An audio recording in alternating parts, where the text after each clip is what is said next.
கரூர் சம்பவத்தில் உண்மையான குற்றவாளிகளை கண்டறிய அரசு சிபிஐ விசாரணைக்கு முழு ஆதரவு அளிக்க வேண்டும் என பாஜக முன்னாள் மாநில தலைவர் அண்ணாமலை வலியுறுத்தியுள்ளார்.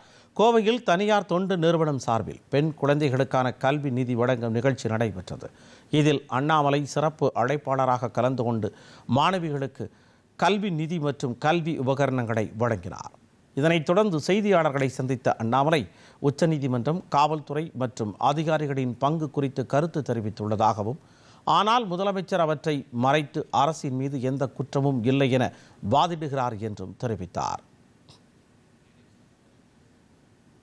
கடந்த அந்த அரசியல் கூட்ட நிகழ்வில் 41 அப்பாவி பொதுமக்கள் தங்களுடைய உயிரை இழந்திருக்கின்றார்கள். அது சம்பந்தமாக முதலமைச்சர் அவர்கள் பேசுகின்ற பொழுது வழக்கம் போல அரசின் மீது தவறில்லை என்றும் காவல்துறையின் மீது தவறில்லை என்றும் பேசியிருக்கின்றார்கள்.